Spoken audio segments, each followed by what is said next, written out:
Hello there, YouTube. My name is Scott Fusco, and welcome to my channel. For a long time now, I've wanted to create a completely free course for total beginners, just to learn the fundamentals of music, guitar, and doesn't matter where they are in the world if they don't have access to a teacher. I intend to create a playlist that is completely comprehensive. So all you're going to have to do is start at the first video, watch it, practice everything I say, then go to the second video. And I intend to basically cover all of the basic music theory that you would need to know to play guitar. This is a book that I would recommend. It's called Music Theory for Guitar by Tom Kolb. I don't make any money off of this whatsoever. I recommend that. Another book that I recommend is Blues You Can Use by John Ganapes. Again, I don't make any money off of that. If you want to learn how to read music, I would recommend Hal Leonard. This is the composite. You can just get book one. And, depending on the interest in these videos, I could do a free course on learning how to read music. I could do a free course on, I intend to do a lot of stuff on the blues anyways, but there's a lot we can do, basically. So if you're interested in comprehensive lessons, nothing is going to be behind a paywall, okay? Part of the reason I'm doing this is I'm just kind of, I still love YouTube, but back in the day, I liked it better than nowadays, because nowadays everything is just clickbaity, and then everybody's giving you little morsels of information, and if you want like a full comprehensive course, you have to pay money, which nothing wrong with that, but this is going to be a free alternative for people. So with that said, this first video, what I want to talk about is just kind of like the proper mindset for success for learning guitar. And I'm going to assume you're a complete beginner, but we're going to get going pretty quickly in these videos. So if you don't know a lot about music theory, I'd definitely stick around. But what I was saying is a couple things you need. You need a decent guitar. I like Fender Squiers are great guitars. You can get them for $200 now. This is a guitar that I use all the time.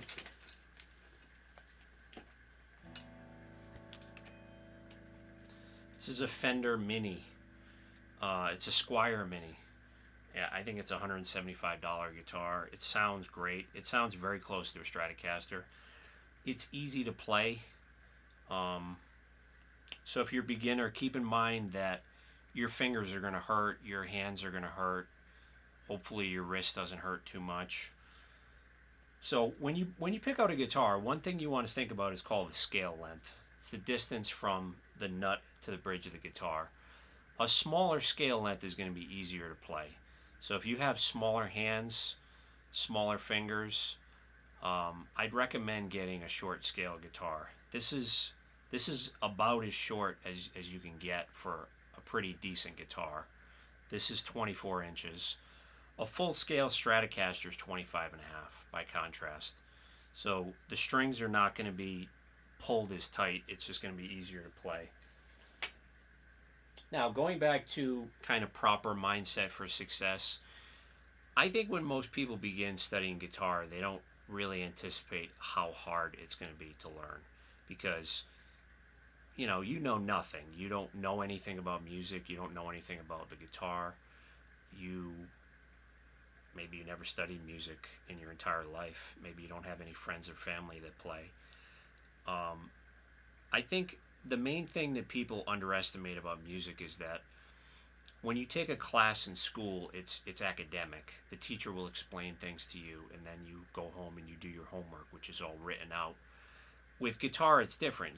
You have to do that, the academic side of it too, but you have to sit down and practice. Everything that you learn, you have to take the time to integrate it, to get it from your brain to your hands, okay? So we're always trying to, if you think of a computer, we're trying to upgrade your processor.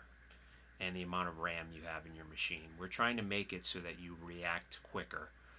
So if you're practicing something and you notice that you're thinking a lot, that's a sign that the traffic jam is in your brain. Nothing wrong with that. It just means that you have to practice it more. So you have to practice things over and over again until you don't have to think about it, and at that point it'll get easier and it'll be more fun. Now, another thing I want to say about learning guitar is people underestimate just how difficult it is. You have to be, I think most of the people that fail, it has to do with their personality rather than the instrument itself. They're not used to being disciplined. They're not used to being consistent, like showing up every week for your lesson, for instance, or practicing every week. Most people that study guitar don't really practice. So if you're not really going to practice, you're probably not going to get very far. Maybe you don't care. Maybe you have fun anyways. So that's fine. But I'm just saying, if you actually want to be good, you have to be focused about practicing every day, and also how you practice. Like, don't practice with the TV on and a million distractions. Sit down and focus for as much time as you can. If you can only give it 20 minutes, you can get better 20 minutes a day, absolutely. But like I said, just don't underestimate it. And the other thing is, if you have wrist problems, hand problems, arm problems, shoulder problems, you might want to rethink playing guitar. And it's not to say that you can't try it. It's just to say that you need to be careful. Like, maybe you got a motorcycle accident like 20 years ago and you feel fine. And as soon as you start playing, that injury it's gonna start getting aggravated again, just because you're using it in a way that you haven't. So just be aware of that. If you have some sort of an injury, you want to take it slow. I would put thin strings on your guitar. You could also get a short scale guitar, like I said. And then you could go to a local luthier and tell them to set up your guitar so that it plays with low action. The other thing is, if you're just learning, you're really better off starting out an electric guitar, just because it's much, much easier to play. You don't have to press as hard. The strings on an acoustic are very heavy. So just be aware of that. Be aware of all of this stuff, because I'm gonna get into the nuts and bolts of music right now. But everything that I just covered is the most important thing, because if you don't have that, if you're not going to sit down and practice every day, if you're not going to be focused, you're just not going to get very far. And the other thing is, expect that it's going to be difficult. There's going to be a lot of friction there. So if you're not used to friction, then you have to change your way of thinking about it. Otherwise, again, you're not going to get very far. That said, let's start actually getting into the music. Okay. Another thing I should mention is you should get a tuner. So this is the tuner that I like. It's the Delta Labs CT30. I just like it because there's a lot of hash marks in there, and it works off of vibration. So you just put it on the end of the headstock, and it's pretty accurate. If you want to get a tuner, like if you're trying to intonate your bridge, which I'm not going to get into what that even means right now, you might want to get a different tuner, a tuner that plugs into your guitar. Like, I use this one to intonate. This is an old Korg Chromatic tuner. Make sure that you get a good chromatic tuner. Don't get any tuner that is not chromatic, and you're going to understand what that means in about 5 minutes, okay?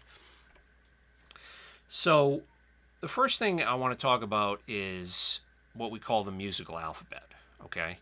So in the English language, you have 26 letters. In music, you have 7. You have A through G, okay? And then those 7 letters, there's 5 notes in between them. So we have a total of 7 plus 5, which is 12. That is called the chromatic scale. It's all of the notes that exist in Western music, okay? Now, Western music is like European music. We're not talking about like Indian music here. That's a completely different system. And I'll also emphasize you can play notes in between the 12 notes, okay? Like if I play a note here, if I bend it a little bit, it's in between this note. So there's an infinite amount of notes in between, but in Western music, we're talking about a 12-note system, okay? Now, the first thing you want to do on guitar is, by the way, let me just say, these are the picks that I use. These are Dunlop Altex .88 triangle picks, okay? You can get them on Amazon.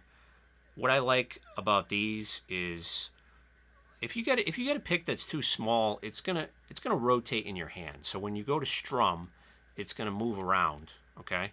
So there's enough friction here that I don't have to worry about that. It also has a really nice point on it. And I've been using the same pick for years. You can see this one's completely worn down. I use this one every single day. The tip just doesn't wear down. So you can check those out. Anyways, I'm not making any money off any of this, but I'm just giving you my suggestions here. So the first thing you should do is learn the notes of the open strings, okay? So this string right here, we call this the first string. That's E. Second string is B. Third string is G. Fourth is D. Fifth is A. Sixth is E. All right, so we got E, B, G, D, A, E. Okay? So one thing to notice right away is that the two outer strings are both E. Okay, so that's useful. Now, a lot of people think, oh, this is the first string. No, it's not. That's the sixth string. The first string is over here, okay? Now, in order to memorize this, this is what I would do. I would try and do it in order. E, B, G, D, A, E. And then you can go in reverse. E, A, D, G, B, E. Now you can switch. You can skip a string. So we can go E, G, A, E, D, B. And now let's just try and do it randomly, okay? D, B, E, A, G, E, B, D, E. As you get better, you can go faster. Let me also say, if you're not aware, you can speed up or slow these videos down on YouTube, okay? Just click on the little nut icon, and then you can speed it up or slow it down to your liking. So once you memorize the notes of the open strings, the next thing you need to understand is the chromatic scale, okay? So that's that 12-note scale that all of Western music is based off of. So if I'm going to start on my low E string over here, my sixth string, I got E. My next note is F. Then I got F sharp, G, G sharp, A sharp, B, C, C sharp, D, D sharp, E. Right now I'm at the 12th fret. See the double dots here? That tells me that whatever note I started on, which was E. By the way, well, let me just finish my thought. Whatever note I start on is going to be the same note as the 12th fret. So when you do this, that's how you can check your work and see if you probably did it correct. E, F, F sharp, G, G sharp, A sharp, B, C, C sharp, D, D sharp. If I say F here, I know that I made a mistake somewhere because it's supposed to be E, right? Let me also say one other thing. When you play a note on guitar, okay? See when I play this note, this open E? That is, we call that an open note, okay? Anytime I put my finger somewhere, that's called a fretted note. Just terminology that you need to know. When you fret a note, you want to put your finger as close to the fret as possible without actually touching the fret, okay? If a lot of times if you're in the middle, you're okay. If you go too far to the left, see how the note is buzzing? okay? So if you're playing guitar and you hear that buzz, see how that top note is buzzing? When I hear that, I know, oh, I'm too far back. I don't have a good enough seal. I'm not putting enough pressure in the right place. So the way it works when you hit a note on guitar is, say I hit the high E string. The guitar right now is vibrating from this piece, which we call the bridge, to the nut of the guitar, which is this white piece, okay? Now, when I fret a note, like if I put my finger here, right now the guitar is vibrating from here to that fret. So there's no vibration happening here. So if I play a note here, see, I can touch the string, nothing happens. But if I touch the part of the string that's vibrating, you'll notice what happens, which is that the sound dies and the energy, the vibration of the string dissipates instantly. Okay? So,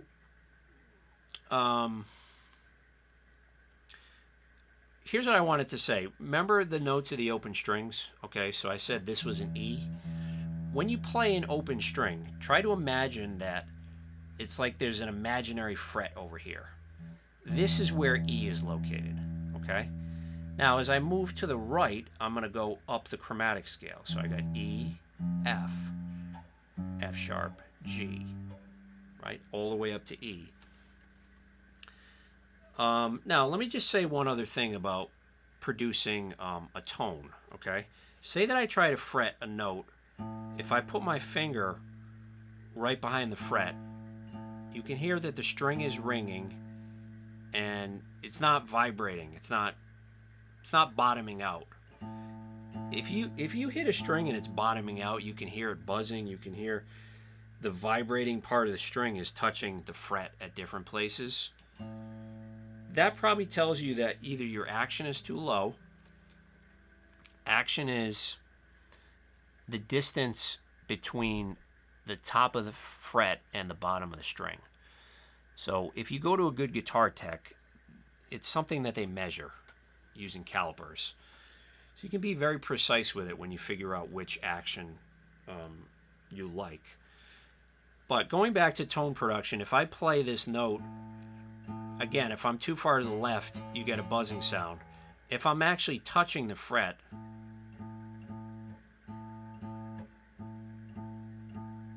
I don't know if you can hear that. It's subtle. That's a good tone. It's muffled. The note is being choked out. I'm going to play it a little bit louder.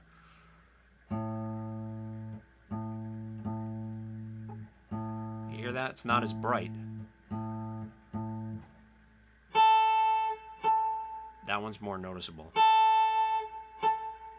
So again, if I'm playing guitar and I hear that, I don't even have to look. I know that I'm on the fret, okay? The other thing you have to be aware of in terms of tone production is when you play a note, you want to just use as much force as you need to actually get the note to ring, okay? And I'll show you what this looks like on my tuner. I'm playing an E. You can see that it's in tune. Now I'm going to fret the 5th fret. Okay, it's an A. It's in tune. Perfect. Now, watch what happens if I press too hard. See how the note is becoming, it's moving to the right? We would say that the note is getting sharp. So that's kind of a detailed way for me to explain to you, don't press too hard when you play guitar, okay? Because you're not going to be in tune. That's called your intonation. So you want to just press exactly as hard as you need to actually get the note to ring. So one of the things you can do is put your finger on the guitar. See, I'm on the 5th fret here, and I'm just gradually pressing a little bit harder. You can see, right now it's partially buzzing, but the note's getting choked out because I don't have enough pressure right now to get a good seal. Okay, that's good. Now if I go more, it's getting sharp.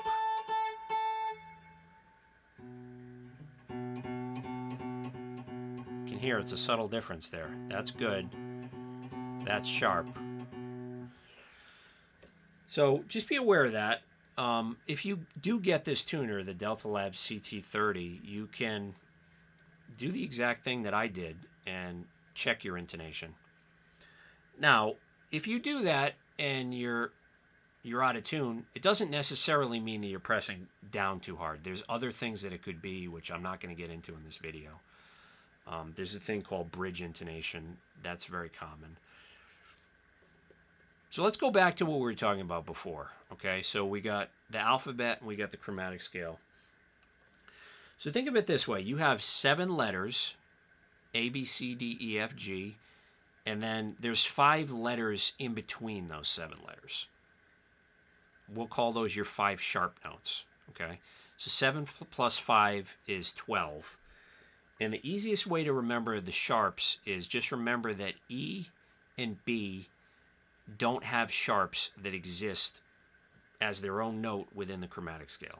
Okay, and I'll demonstrate that again. So I have E over here, F, F sharp, there's my first sharp, G, G sharp, A sharp, B, C, C sharp, D, D sharp, E. So notice when I went from B to C, there was no sharp. From E to F, there was no sharp. Here's another way you can think of it, okay? We have 7 letters in the alphabet. If each one of those letters had a sharp, that would mean that there would be 14 notes in music, not 12. So the fact that there's 12 means that there needs to be 2 of them that don't have slots, okay? Now, I'm not giving you the full story here because there's always exceptions and nuance, and I'll get into that later. But for right now, I just want you to think, okay, B and E don't have sharps. Perfect, okay? Now, we're going to get into a little bit of that nuance. Say that I play this note here, E, E, F, F sharp, G. If I move my finger to the right 1 fret, that's called sharping a note. So if this is G, this must be G sharp. Again, if I go back to G, now if I move it 1 note to the left, that's called flatting a note. So this would be G flat, okay? So I introduced the chromatic scale by just talking about sharps, but that's only half the story because there's also flats. And you can think of it like this. It's kind of like 2 different ways of saying the same thing, okay? See, this note is G. If I move it to the left, that would be G flat, right? Now, this note is F because we got E, E, F, right? So if I move this finger up, I could call that F sharp because I'm going to the right. So you see, this note, we can actually call it F sharp and we can call it G flat. So you can think of it like 2 different ways of saying the same thing, and we call that an enharmonic equivalent, okay? And you might say, well, why do we do this? I'll try and explain it very simply. 99% of the time when you play music, you're in this thing that we call a key, okay? And that key is either going to be a sharp key or it's going to be a flat key. If you're in a sharp key, we're going to call this F sharp. If you're in a flat key, we're going to call it G flat. Now again, are there exceptions to that? Yeah. Are we going to talk about it now? No. Okay. So here's what I want to do. I want to show you how to practice this. Okay. So we're going to play the chromatic scale on every string with the sharps. And it's important when you do this that you say the notes out loud because that's really going to program your brain to remember it, okay? So I got over here, I have E, F, because E doesn't have a sharp, right? E, F, F sharp, G, G sharp, A sharp, B. B doesn't have a sharp, so I go right to C. C sharp, D, D sharp, E, F. By the way, notice how E was the 12th fret. See the double dots? That was what it was supposed to be, because E was my open string, right? Okay, nice. So I probably did it right. E, F, F sharp, G, G sharp, A sharp, B, C, C sharp, D. That's as far as I can go on this guitar. I got 22 frets. You might have more or less. Just go as far as you can. Now, what we just did right there, you see how we're playing on one string and I'm moving further? I'm moving higher up the neck. We call that ascending. The notes are getting higher, okay? And you can hear it too. If you have any sense of pitch, you can hear that these notes are getting higher. So when you play a single string and you progress further up the neck, just recognize that the notes are getting higher and they're ascending.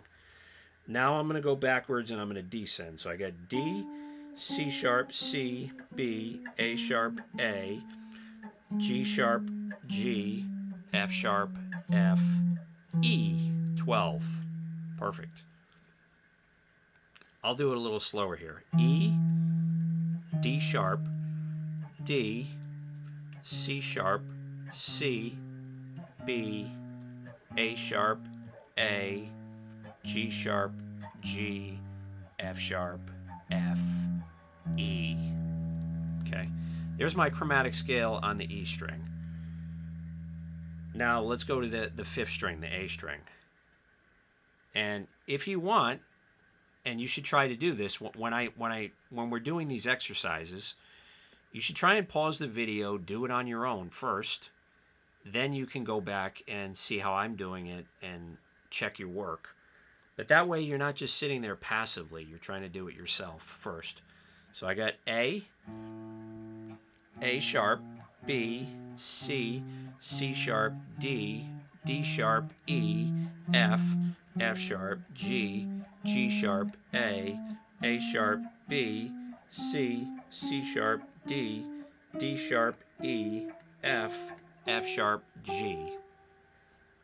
And don't worry when you're doing this about which fingers you're using, okay? Because we're not doing it for that reason right now.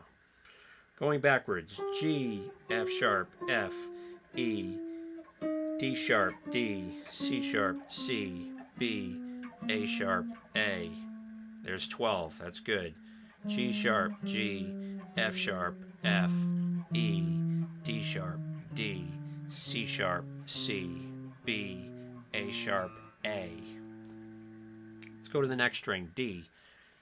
D, D sharp, E, F, F sharp, G, G sharp, A sharp, B, C, C sharp, D, D sharp, E, F, F sharp, G, G sharp, A sharp, B, C. C, B, A sharp, A, G sharp, G, F sharp, F, E, D sharp, D, 12. C sharp, C, B, A sharp, A, G sharp, G, F sharp, F, E, D sharp, D. Next one, G, G sharp, A sharp, B, C, C sharp, D, D sharp, E, F, F sharp, G, 12. That checks out. G sharp, A sharp, B, C, C sharp, D, D sharp, E, F. F, E, D sharp, D, C sharp, C, B, A sharp, A, G sharp, G, F sharp, F, E, D sharp, D, C sharp, C, B, A sharp, A, G sharp, G. Next string, B, C, C sharp, D, D sharp, E, F, F sharp, G, G sharp, A sharp, B, C, C sharp, D, D sharp, E, F, F sharp, G, G sharp, A.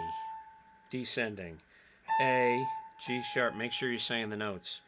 A, G sharp, G, F sharp, F, E, D sharp, D, C sharp, C, B, 12, A sharp, A, G sharp, G, F sharp, F, E, D sharp, D, C sharp, C, B. Now, a lot of people will say, oh, I don't like to say the notes, or I'm not good at saying the notes. That's the whole reason we're doing it. You're not going to be good. But if you do it in a way that's harder, if you learn it the proper way, you're going to be building a more solid foundation inside of your brain. Okay? Next string. E, F, F sharp, G, G sharp, A sharp, B, C, C sharp, D, D sharp, E, F, F sharp, G, G sharp, A sharp, B, C, C sharp, D. Backwards. D, C sharp, C, B, A sharp, A, G sharp, G, F sharp, F, E, D sharp, D, C sharp, C, B, A sharp, A, G sharp, G, F sharp, F, E. So keep in mind that these outer strings are, we're starting on the same note, E. So wherever you are, those notes are always going to be the same. If this is a G, this is also a G. So you got G's, A's, B's, C, D. See that? Now the reason that I'm teaching you this is kind of the most fundamental thing you need to know in music, but it's the beginning of understanding what's going on with the fretboard, okay? So keep in mind that music is just 12 notes. That's all it is. And we just repeat them over and over again. So think of it like this. You got a block of 12 notes. Then we go to the next 12 notes.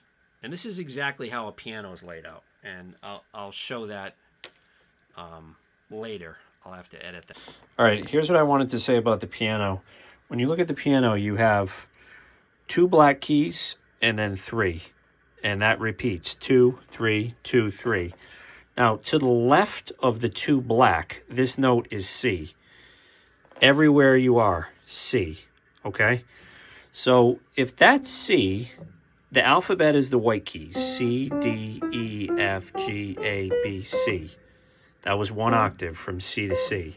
Okay? So you can see how many different registers we have for C. We have 1 over here, 1 over here, 3, 4, 5, 6, 7. I got 8 different C's on there, okay? Now, these black keys are the sharp and the flat keys in between. So if this is C, this has to be C sharp. If this is D, this has to be D flat, right? So we can go up the chromatic scale here. C, C sharp, D, D sharp, E, F. Notice how E and F don't have a black key. That was what I was saying. E doesn't have a sharp, F doesn't have a flat. E, F, F sharp, G, G sharp, A sharp, B, C, right? Now, let me say one other thing that I forgot to mention in the video that's important is if this is a C, this is C sharp. If I sharp that note again, I can call this note C double sharp, okay? Now, 99% of the time, I wouldn't. I would just call it D. But there are such things as double sharps and double flats, and I'm not going to explain why we would use them in this video, but there is a small percentage of the time where it is actually correct to call something a double sharp. I'll just show you 1 double flat for context here. Here's C, here's C flat, here's C double flat, okay? But basically we got 12 notes, 12 notes, 12 notes, 12 notes, and you just keep going. And each of those 12 notes, you enter what we call a new register, okay? So you have the lowest register, then you go to the next lowest register, and then the next a little bit higher, and you keep going.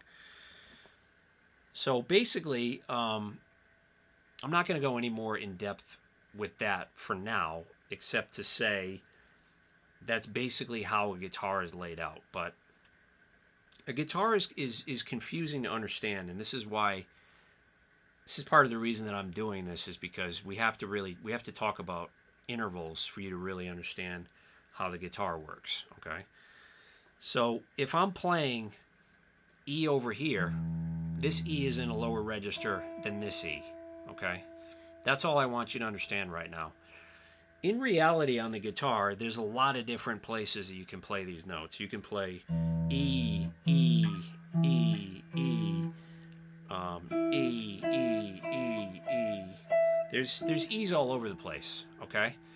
So just keep in mind that we're going to go a little bit deeper in future lessons.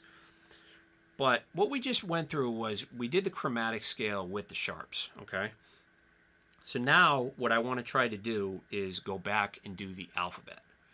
So the alphabet was just the 7 letters without the 5 notes in between.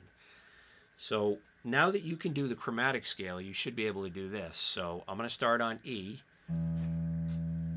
F, F sharp we're not going to play, G, G sharp we're not going to play, A, B, C, D, E, F, G, A, B, C, D, D, C, B, A, G, F, E, 12, D, C, B, A, G, F, E.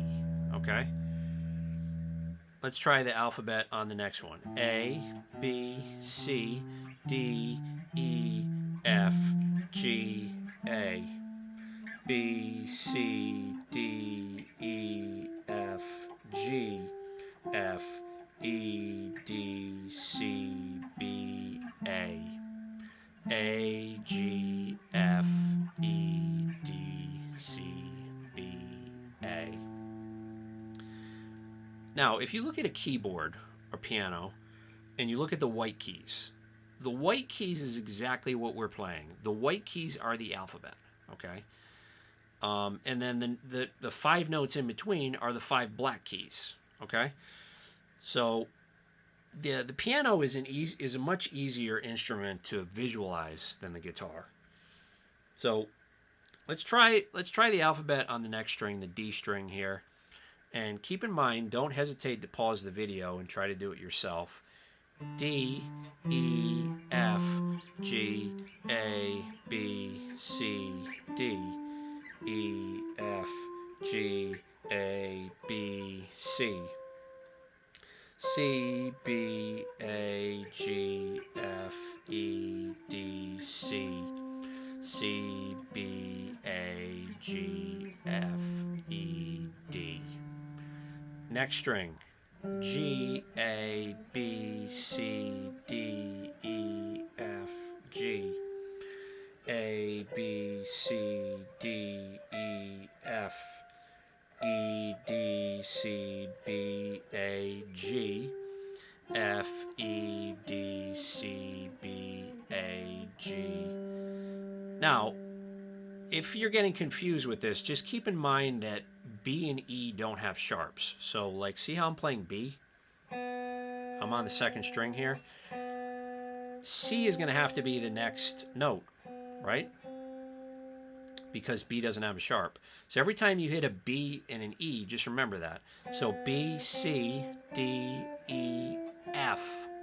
C, E to F, G, A, B, C, D, E, F, G, A, G, F, E, D, C, B, A, G, F, E, D, C, B. Next string, E, F, G, A, B, C, D, E, F, G, A, B, C, D, C, B, A, G, F, E. As you get better, you can try and do it faster. E, D, C, B, A, G, F, E. I just had a thought, but I lost it.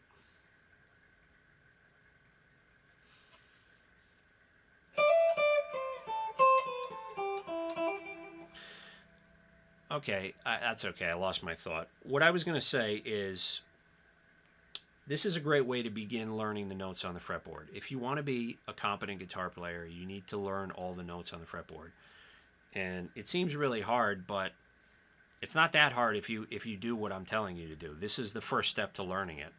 So I would do the alphabet on all 6 strings, do the chromatic scale on all 6 strings. Then what you can do is just call out a random letter. So like, I'm just going to focus on the 6th string right now. This is the most important string for you to learn, okay? Then the 5th string. So I'll show you how I would work on this. I'm going to play the 6th string, and I'm just going to call out a letter, G. And if you want to check it, just go up the chromatic scale. E, F, F sharp, G, right? C, B, A, D, G, F, E, A, D. Another way you could work on this is if you go on Google and you type in a chord chart. You go to Ultimate Guitar or whatever, you find any chord chart. Just follow the chords. Like, say the first chord is like G major 7. Don't worry about playing the chord. Just play G. And then the next chord is A something, A minor, so play A. So you're just training yourself to find what we call the bass notes or the root notes of these chords, okay? Which is going to be very, very important when we get to bar chords. So what I would do is practice it in all 6 strings, but focus on learning the low E string, okay? And like I said, you need to practice it enough that you know it cold, that you can do it quickly. If I call out B and you're going, oh, B, let me see, where's that? Where was that? And you got to go up the chromatic scale. Okay, well, you haven't practiced it enough yet, right? Also keep in mind that, say I call out D, you could start all the way down here and work your way up, but you could also start at 12. This has got to be E, right? And work your way backwards. E, D sharp, D. And then also keep in mind, when you learn this string well, now you know this string too. You should still practice it because it might mess with your head a little bit. Excuse me.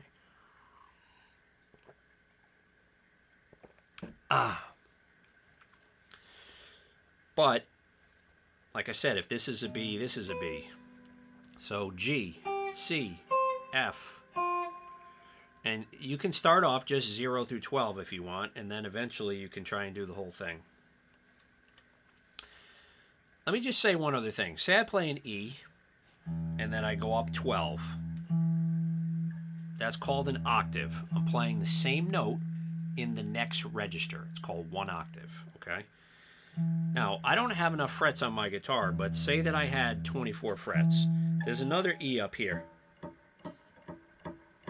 There it is. You can't really hear it, but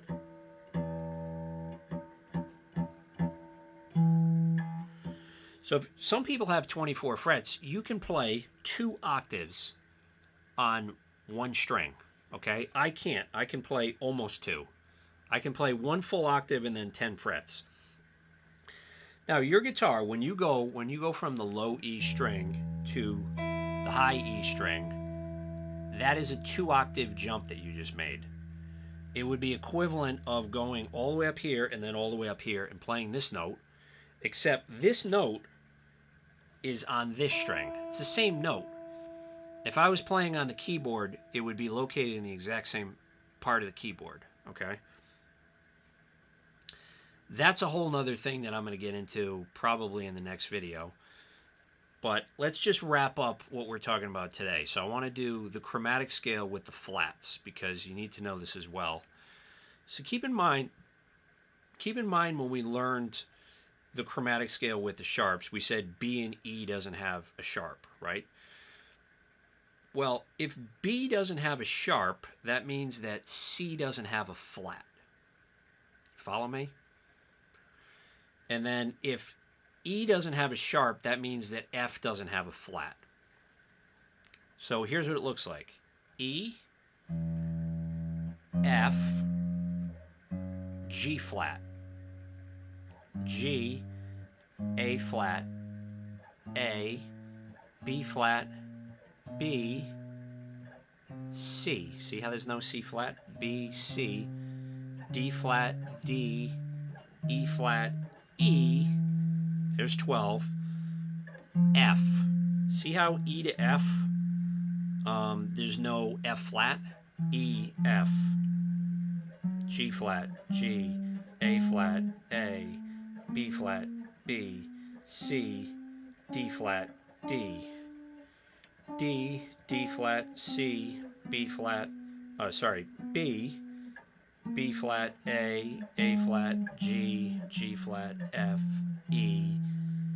There's 12. E flat, D, D flat, C, B, B flat, A flat, G, G flat, F, E.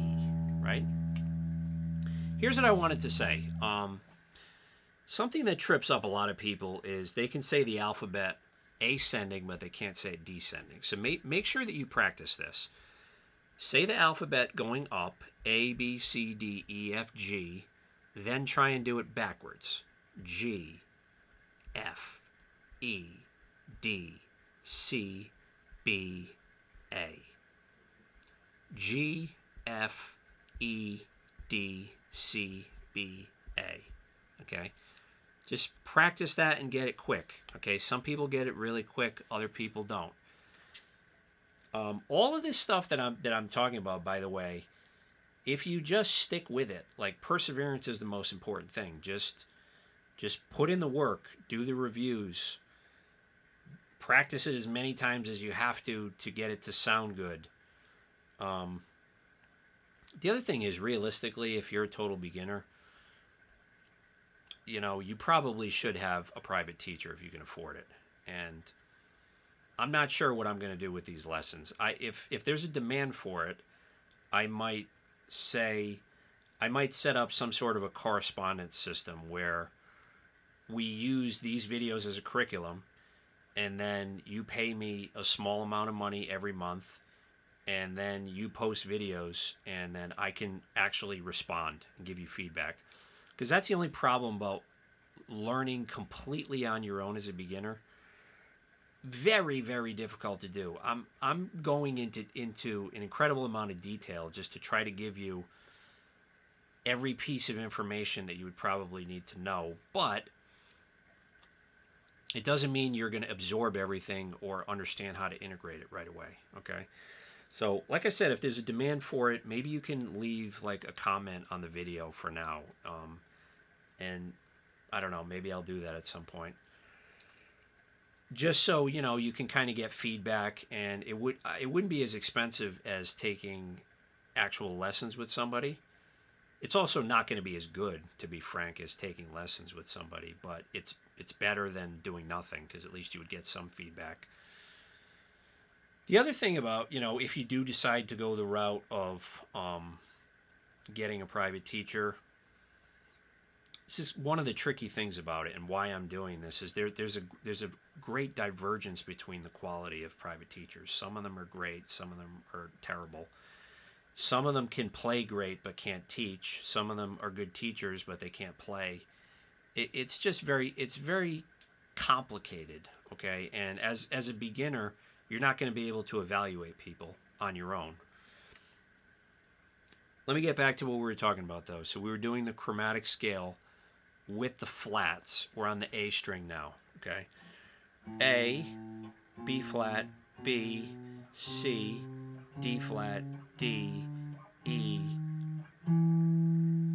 E flat, E, F, G flat, G, A flat, A, B flat, B, C, D flat, D, E flat, E, F, G flat, G. G, G flat, F, E, E flat, D, D flat, C, B, B flat, A flat, G, G flat, F, E, E flat, D, D flat, C, B, B flat, A. Okay? Let's keep going here. D string, D, E flat, E, F, G flat, G, A flat, A, B flat, B, C, D flat, D, E flat, E, F, G flat, G, A flat, A, B flat, B, C, C, B, B flat, A. Sorry, I'm getting tired. Yeah, C, B, B flat, A flat, G, G flat, F, E, E flat, D, D flat, C, B, B flat, A flat, G, G flat, F, E, E flat, D. G, A flat, A, B flat, B, C, D flat, D, E flat, E, F, G flat, G, A flat, A, B flat, B, C, D flat, D, E flat, E, F, F, E, E flat, D, D flat, C, B, B flat, A flat, G, G flat, F, E, E flat, D, D flat, C, B, B flat, A flat, G, B, C, D flat, D, E flat, E, F, G flat, G, A flat, A, B flat, B, C, D flat, D, E flat, E, F, G flat, G, A flat, A flat, G, G flat, F, E, E flat, D, D flat, C, B, B flat, A flat, G, G flat, F, E, E flat, D, D flat, C, B, E, F, G flat, G, A flat, A, B flat, B, C, D flat, D, E flat, E, F, G flat, G, A flat, A, B flat, B, C, D flat, D, D, D flat, C, B, B flat, A flat, G, G flat, F, E, E flat, D, D flat, C, B, B flat, A flat, G, G flat, F, E. So like I said, my goal with these videos was to make it comprehensive. So hopefully you got a lot out of this video. Watch the video as many times as you need to. Change how fast it goes. Try to do stuff on your own. Try to learn that E string, those notes, right? Once you learn these two outer strings, you've learned 33% of the neck. You know, no small feat. After you do that, I would go to the A string. Once you learn those three, there's 50% of the neck done. Then you can do the other three one at a time. Okay, that's how I would tackle it. If you're enjoying the level of thoroughness of these, do me a favor, like, comment, subscribe. Like I said, if you would be interested in some sort of a correspondence lesson with me at some point, leave a comment and I can start making a list of people that are interested and see what happens. Thanks for watching.